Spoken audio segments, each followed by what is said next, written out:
जब ध्रुव ने काम पूरा कर लिया तो उसने एक चैन की सांस ली। ऐसा करते हुए उसने अपने सीने को मलते हुए धीमी आवाज में कहा, आखिर एक बिजली कितनी खतरनाक हो सकती है। मेरे पास दिव्य रोशनी की ताकत है, उसके सामने मार्कस की कोई ताकत कुछ नहीं कर सकती। अब जो कि ये छोटी छोटी बिजली मेरे शरीर के अंदर चली ही गई है, इसलिए मैं इनका इस्तेमाल कर 7वां सितारा हासिल करके रहूंगा। इतना कहकर ध्रुव ने धीरे से अपनी आंखें बंद किया और वो अपने दोनों हाथों को सील में बदलकर अपनी ट्रेनिंग शुरू करने लगा। फिलहाल ध्रुव को सिर्फ एक छोटे मौके की तलाश थी जिसके इस्तेमाल से वो 7 सितारों वाला शक्ति सम्राट बन जाता। शुरू में तो उसे लगा था कि इस मुकाम तक पहुंचने में उसे काफी वक्त लगने वाला था, मगर अब ध्रुव के पास बिजली की शक्तियां थी जिन्हें निखार कर वो ताकतवर बन सकता था। वक्त गुजरता गया और गोली से तैयार होने वाली बिजली वाले वाकये को 2 दिन गुजर गए। इस दौरान ध्रुव लगातार पालती मारकर बैठा हुआ था और आंखें बंद कर ट्रेनिंग करता जा रहा था। वहीं उसका शरीर आसपास की कुदरती शक्तियों को बहुत तेजी से सोख रहा था। बुजुर्ग बादशाह और बाकी तजुर्बेदार लोग उसे देखकर ही समझ गए थे कि ध्रुव फिलहाल किस मुकाम पर पहुंच गया था। वो किसी भी वक्त 7वां सितारा हासिल कर सकता था, इसलिए बुजुर्ग बादशाह ने कुछ लोगों को भेजकर वो इलाका ही बंद करा दिया और वहां किसी का भी आसपास भटकना मना कर दिया गया। सभी जानते थे कि शक्तियां बढ़ते वक्त अगर किसी को परेशान किया गया तो हो सकता था कि उसके शरीर पर बहुत बुरा असर पड़ सकता था। कुछ दिनों में अंदरूनी हिस्से के स्टूडेंट्स भी समझ गए थे कि ध्रुव क्या कर रहा था, इसलिए पास से गुजरते वक्त वो धीरे से अपनी इज्जत भरी नजरें ध्रुव की तरफ करते, क्योंकि इतनी कम उम्र में ये मुकाम हासिल करना तकरीबन नामुमकिन था। दूसरी तरफ डॉक्टर परी इस वक्त ध्रुव को ही देखे जा रही थी। उसका ज्यादातर वक्त ध्रुव को देखते रहने में ही गुजर रहा था। इसी तरह जब 5 दिन गुजर गए तो डॉक्टर परी ने ध्रुव को देखकर धीमी आवाज में कहा, और कितनी देर तुम ऐसे ही बैठे रहोगे? 7वां सितारा हासिल करने में कुछ ज्यादा वक्त नहीं लग रहा है। जाहिर सी बात है कि पिछले कुछ दिनों में डॉक्टर परी ने ध्रुव के शरीर को जरा भी हिलते हुए नहीं देखा था। इसके बावजूद उसे ऐसा महसूस हो रहा था कि ध्रुव के शरीर की शक्तियां लगातार बढ़ती जा रही थीं। इतने में डॉक्टर परी ने कांव भरकर वहां से जाना शुरू किया, लेकिन तभी अचानक शक्तियों की एक लहर महसूस होने लगी। उस लहर के चलते डॉक्टर परी तुरंत पीछे मुड़ी और वो आंखों में खुशी के साथ ध्रुव को देखने लगी। इस वक्त ध्रुव के आसपास शक्तियों का बवंडर तैयार हो रहा था। उस बवंडर में हर तरफ से शक्तियां सीधे ध्रुव के शरीर में जा रही थी। इस तरह शक्तियों का भरना थोड़ी देर तक जारी रहा, जिसके बाद वो धीरे धीरे फैलने लगा। जब शक्तियों की आखिरी लहर ध्रुव के शरीर में गई तो उसने अपनी बंद आंखें एक झटके में खोली। उसके ऐसा करते ही उसके शरीर से ढेर सारी शक्तियां निकलकर हर तरफ फैलने लगीं। मगर कुछ ही पलों में वो सारी शक्तियां ध्रुव के शरीर में चली गईं। इस वक्त अंदरूनी हिस्से में थोड़ा शोर मच गया था, लेकिन ध्रुव को तो उस शोर से कोई फर्क ही नहीं पड़ा। उसने तुरंत अपनी नजरें घुमाई और अपने शरीर की बढ़ी हुई शक्तियों को महसूस किया। इस एहसास के चलते उसके शरीर पर एक मुस्कुराहट आ गई, क्योंकि अब वो आखिरकार 7 सितारों वाला शक्ति सम्राट बन गया था। यही सोचकर ध्रुव धीरे से अपनी जगह से खड़ा हुआ और उसने धीमी आवाज में खुद से कहा, 7वां सितारा भी मेरा हुआ। अब मुझे सिर्फ 2 सितारे और हासिल करने हैं, जिसके बाद मैं शक्ति पूर्वज बनने की कगार पर पहुंच जाऊंगा। ऐसा कहते वक्त ध्रुव की नजरें उत्तर दिशा की तरफ थी, जहां से उसने इरा को जाते देखा था। ध्रुव ने गुस्से में मुट्ठी कस ली थी। उसकी आंखों में जज्बा साफ समझ आ रहा था। उसने देखा था कि कैसे अंदरूनी हिस्से में आकर इरा के दल वाले ध्रुव की नजरों के सामने उसे वापस ले गए थे। ध्रुव को याद था कि जो लड़का इरा को लेने आया था उसने ध्रुव को धमकी दी थी। उस वक्त ध्रुव उस लड़के से ज्यादा कमजोर था, मगर अब ध्रुव को यकीन था कि अब वक्त बदल गया था। पिछले कुछ सालों में ध्रुव बहुत तेज रफ्तार से ताकतवर हो गया था। अब वो कोई मामूली महादक्ष नहीं था जिसे कोई भी कुचल कर जा सकता था। इसी ख्याल के साथ ध्रुव ने खुद से कहा, इरा, मेरा इंतजार करना। मध्य इलाका, मैं आ रहा हूं। इतना कहकर ध्रुव ने अपनी नजरें घुमाते हुए अंदरूनी हिस्से की तरफ देखा, जहां देखते वक्त उसकी आंखों में अपनी काबिलियत का यकीन नजर आ रहा था। इतने में ध्रुव के पास एक बेहद खूबसूरत लड़की आ गई और उसने अपनी मीठी आवाज में पूछा, क्या तुम रैंक बढ़ाने में कामयाब रहे? वहीं उसे देखकर ध्रुव मुस्कुराने लगा, जिसके बाद उसने डॉक्टर परी को देखकर जवाब दिया, पिछले कुछ दिनों से तुम मेरा ख्याल रख रही थी, इसलिए शुक्रिया। अरे, हमारे बीच ऐसी बातें करने की क्या जरूरत है? दोस्त तो होते ही एक दूसरे का ख्याल रखने के लिए हैं, नहीं? ये कहते वक्त डॉक्टर परी के चेहरे पर मुस्कुराहट थी, जिसे देखकर ध्रुव ने हड़बड़ा कर कहा, अच्छा ठीक है, माफ करो, आगे से ऐसा कुछ नहीं कहूंगा। चलो, अब जाने का वक्त हो गया है, मैं बस थोड़ी तैयारी और कर लूं, फिर हम यहाँ से निकलते हैं। इस पर डॉक्टर परी ने ध्रुव से थोड़ी झिझक के साथ सवाल किया, क्या हम लोग यहाँ से जाने वाले? वैसे कब निकलने का मन है तुम्हारा? डॉक्टर परी के इस अंदाज को देखकर ध्रुव के चेहरे पर मुस्कुराहट दिखने लगी। उसने अपनी नजरें उत्तरी आसमान की तरफ की, क्योंकि वो उस जगह पर जाने के लिए बहुत बेसब्र था। वो दिशा ही थी जहां से मध्य इलाके की तरफ जाया जा सकता था। इस बेसब्री को दबाते हुए ध्रुव ने डॉक्टर परी के सवाल का जवाब दिया।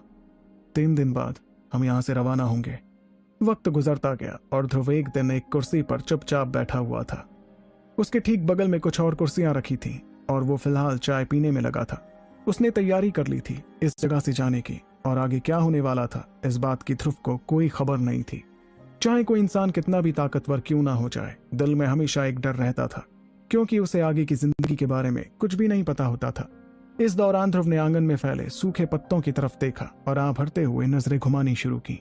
तभी अचानक उसे एक लड़का दिखाई दिया, जिसे देखकर ध्रुव ने मुस्कुराते हुए कहा, रक्षित भैया, आप आ गए।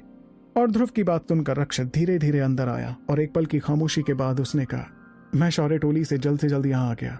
बुजुर्ग बादशाह ने बताया कि तू यहाँ से जाने वाला है।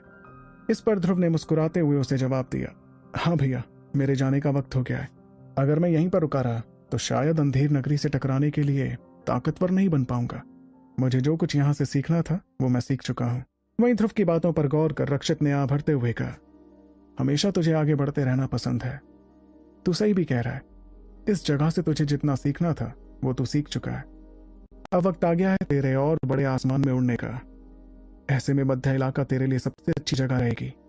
लेकिन रक्षित की आंखों में झलकती मायूसी को देखकर ध्रुव का दिल भी थोड़ा भारी लगने लगा। वो भी जानता था कि इस बार उसका जाना हर बार से अलग होने वाला था। जाहिर सी बात है कि ब्लैक कॉर्नर और मध्य इलाके के बीच काफी बड़ा फासला था, इसलिए रक्षित नहीं जानता था कि अगली बार ध्रुव कब वापस लौटेगा। इतने में रक्षित ने ध्रुव की खामोशी को देखकर उसकी पीठ थपथपाते हुए कहा, अच्छा ठीक है, मेरी फिक्र मत कर छोटू। अगर विराट भैया को पता चला कि मैं जज्बातों में तुझे बाहर आऊं तो वो मुझे मार लगाएंगे। इस पर ध्रुव ने अपने भाई रक्षित से कहा, पूरी शौर्य टोली का पूरा ध्यान रखना है। जांबाज जोशीले ग्रुप काफी काबिल हो गया है, इसलिए मुझे यकीन है कि आगे जाकर शौर्य टोली बेहद ताकतवर हो जाएगी। शायद अगली बार जब मैं ब्लैक कॉर्नर वापस आऊंगा तब तक शौर्य टोली ब्लैक कॉर्नर का सबसे ताकतवर दल बन चुका होगा। ये सुनते ही रक्षित ने हंसते हुए फक्र के साथ कहा, इस बात को तो तू मुझ पर छोड़ दे छोटू, जरूर अगली बार तुझे ऐसी खबर मिलेगी। वहीं अपने भाई की बात सुनकर ध्रुव भी मुस्कुराने लगा, जिसके बाद उसने कुछ सोचते हुए कहा, वैसे भैया, ब्लैक कॉर्नर के गिद्ध भी कोई कम नहीं है। हम उन्हें कमजोर समझने की गलती नहीं कर सकते। वैसे तो मैं बुजुर्ग बादशाह से बात कर चुका हूँ, इसलिए रक्षा अकेडमी भी हमारी टोली की मदद करेगा। रक्षा अकेडमी ब्लैक कॉर्नर के बाकी दलों को अपना दुश्मन समझता है, क्योंकि वो लोग पहले रक्षा अकेडमी पर हमला कर चुके हैं। लेकिन फिलहाल रक्षा अकेडमी के पास भी शौर्य टोली जैसा दोस्त है, इसलिए हम साथ में बढ़ेंगे। इतना कहकर ध्रुव थोड़ा झिझकने लगा, जिसके बाद उसने अपनी अंगूठी में से एक हरे रंग की बोतल निकाली जिसमें एक पर्पल लाल रंग की गोली थी। फिर ध्रुव ने उस बोतल को रक्षित को थमाते हुए कहा, एक बार मैं यहां से गया तो मैं चाहूंगा कि आप मेरी मदद करें इस गोली को ओहान साम्राज्य जाकर हिनीसा को थमाने में। वो नाम सुनते ही एक पल के लिए रक्षित हैरान रह गया, लेकिन फिर उसे याद आया कि ध्रुव और हिनीसा का रिश्ता काफी अच्छा था, इसलिए उसने उस गोली के बारे में कोई सवाल न करते हुए चुपचाप उसे अपनी स्टोरेज अंगूठी में भर दिया। ऐसा करते हुए उसने कहा, छोटू, इस बात के बारे में फिक्र करना छोड़ दे। मैं खुद ये गोली लेकर ओहान साम्राज्य चला जाऊंगा जब भी मुझे वक्त मिला। इस पर ध्रुव ने मुस्कुराकर अपना सिर हिलाते हुए कहा, और हाँ, मेरे ख्याल से आपको विराट भैया से बीच बीच में बात करते रहनी चाहिए। ओहान साम्राज्य में ओहान गठबंधन काफी ताकतवर हो गया है, यहाँ तक कि हिनीसा भी उसकी रखवाली कर रही है। ऐसे में अंधेर नगरी तब तक ओहान गठबंधन को कोई नुकसान नहीं पहुंचा पाएगा जब तक उनके बेहद ताकतवर लोग आगे ना आ जाएं। एक बार जब शौर्य टोली की ताकत बढ़ जाएगी तो हम ओहान गठबंधन की मदद से पश्चिमी इलाके को कर सकेंगे। ये सुनकर रक्षित ने अपना सिर हिलाया, जिसके बाद उसने ध्रुव से सवाल किया, वैसे इस बार तू वापस कब लौटेगा और तू निकल कब रहा है? लेकिन रक्षित के सवाल का ध्रुव के पास कोई जवाब नहीं था, जिस वजह से उसने धीमी आवाज में कहा, मुझे पता नहीं भैया कि मैं वापस कब लौटूंगा, लेकिन मैं कल निकल रहा हूं। ध्रुव के इस जवाब पर रक्षित मजबूरी में अपना सिर हिलाने लगा, जिसके बाद वो आगे आया और उसने गर्मजोशी के साथ ध्रुव को गले लगा लिया। ऐसा करते हुए रक्षित ने उससे कहा, छोटू देख, अपना ख्याल रखना, भैया की बातों को याद रखना। शौर्य टोली तेरे बिना कुछ नहीं है और बाबा को आजाद करना भी सिर्फ तेरे हाथ में ही है। अपने भाई की बात सुनकर ध्रुव की आंखें भी लाल हो गईं। उसने अपने भाई की आवाज में झलकते जज्बातों को महसूस किया, जिसके चलते उसने कहा, भैया आप भी अपना ख्याल रखिएगा। अगले दिन सूरज अंदरूनी हिस्से में बहुत तेजी से चमकने लगा, जहां बहुत भीड़ इकट्ठा हो रखी थी। इस दौरान ध्रुव बुजुर्ग बादशाह और रक्षित को देखे जा रहा था, जिसके बाद उसने मुस्कुराते हुए कहा, बुजुर्ग बादशाह, रक्षित भैया, आप लोगों को इतनी तकलीफ उठाने की क्या जरूरत थी? वहीं उसकी बात सुनकर बुजुर्ग बादशाह ने थोड़ा जज्बाती होते हुए कहा, ध्रुव, ये भी कोई तकलीफ होती है क्या? वैसे टीना भी अभी तक शक्तिमान नहीं बनी है, इसलिए वो उड़ नहीं सकती। तुम्हें इस तिलस्मी पंछी का इस्तेमाल करना चाहिए अपने सफर में, इससे तुम्हारी थकान भी कम रहेगी। इस वक्त पास ही एक बड़ा सा काले रंग का तिलस्मी पंछी उड़ रहा था, जो धीरे धीरे नीचे उतरने लगा। वो अपने बड़े बड़े पंख फड़फड़ा रहा था, जिसमें से निकलती हवा आसपास के पेड़ों को उड़ा रही थी। फिर ध्रुव पलटकर बुजुर्ग बादशाह की तरफ देखने लगा और उसने कहा, बहुत बहुत शुक्रिया बुजुर्ग बादशाह। ध्रुव भी मनी मन थोड़े जज्बात महसूस कर रहा था, क्योंकि वाकई बुजुर्ग बादशाह ने उसकी बहुत मदद की थी। इसलिए वो नमस्ते करते हुए धीरे धीरे उस तिलस्मी पंछी पर बैठने लगा। वहीं उसे जाते देख करिश्मा, डॉक्टर परी और टीना उसके पीछे जाने लगे। उसके बाद ध्रुव ने अपनी नजर इकट्ठा हुई भीड़ की तरफ की, जिसके बाद वो गहरी सांस लेते हुए वहां से उड़ने लगा। ध्रुव जाबाज जोशीले ग्रुप के लोगों को देखकर मुस्कुरा रहा था, जिसके बाद उसने हंसते हुए कहा, जिंदगी बदलाव का नाम है दोस्तों। मुझे पूरा यकीन है कि हमारी मुलाकात जरूर होगी। अब मैं चला मध्य इलाके के लिए। ध्रुव की हंसी की गूंज उस आसमान में सुनाई दे रही थी और बुजुर्ग बादशाह ने उसे जाते हुए देखा। उसके बाद उन्होंने पलटकर बगल में खड़े रक्षित से कहा, रक्षित, फिक्र करने की कोई जरूरत नहीं है। मैं इस लड़के को अच्छी तरह समझ गया हूं। ये मध्य इलाके में बहुत अच्छी तरह जिएगा।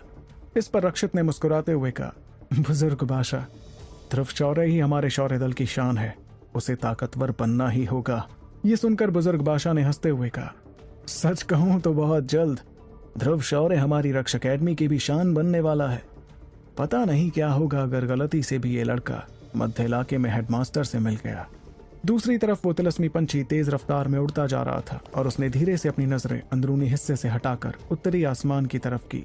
अंदर ही अंदर ध्रुव को भी इस जगह से जाने में थोड़ा बुरा लग रहा था, लेकिन वो जानता था कि ताकतवर बनने के लिए ये बहुत ज्यादा जरूरी था। इतने में डॉक्टर परी ने ध्रुव की तरफ देखकर सवाल किया, हम इस छोटी लड़की को अपने साथ क्यों ले जा रहे हैं? दरअसल डॉक्टर परी ध्रुव का ध्यान भटकाना चाह रही थी, इसलिए उसने करिश्मा की तरफ इशारा कर ध्रुव से सवाल किया। इतने में ध्रुव की नजर भी करिश्मा की तरफ पड़ी और उसने मजबूरी भरी आवाज में कहा, बड़े बुजुर्ग ने कहा है कि इसे मैं अपने साथ ले जाऊं।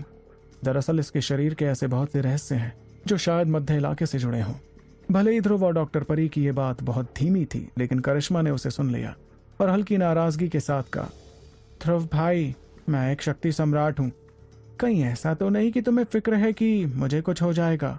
और करिश्मा की बात सुनकर ध्रुव के चेहरे पर मुस्कुराहट आ गई, जिसके साथ उसने पास ही बैठी टीना से कहा, टीना, तुम्हें ही हमें वहां का रास्ता बताना होगा। तो क्या होने वाला है ध्रुव और उसके साथियों के इस रोमांचक मध्य इलाके के सफर में? क्या वो यहाँ मिल पाएगा अपने प्यार इरा से? और क्या वो मिल पाएगा यहाँ अंदरूनी हिस्से के हेडमास्टर से? जानने के लिए सुनते रहिए the one and only RJ Revansh के साथ सुपर योद्धा, सिर्फ पॉकेट एफएम पर। जब ध्रुव ने काम पूरा कर लिया तो उसने एक चैन की सांस ली। ऐसा करते हुए उसने अपने सीने को मलते हुए धीमी आवाज में कहा, आखिर एक बिजली कितनी खतरनाक हो सकती है। मेरे पास दिव्य रोशनी की ताकत है, उसके सामने मार्कस की कोई ताकत कुछ नहीं कर सकती। अब जो कि ये छोटी छोटी बिजली मेरे शरीर के अंदर चली ही गई है, इसलिए मैं इनका इस्तेमाल कर 7वां सितारा हासिल करके रहूंगा। इतना कहकर ध्रुव ने धीरे से अपनी आंखें बंद किया और वो अपने दोनों हाथों को सील में बदलकर अपनी ट्रेनिंग शुरू करने लगा। फिलहाल ध्रुव को सिर्फ एक छोटे मौके की तलाश थी, जिसके इस्तेमाल से वो 7 सितारों वाला शक्ति सम्राट बन जाता। शुरू में तो उसे लगा था कि इस मुकाम तक पहुंचने में उसे काफी वक्त लगने वाला था, मगर अब ध्रुव के पास बिजली की शक्तियां थी, जिन्हें निखार कर वो ताकत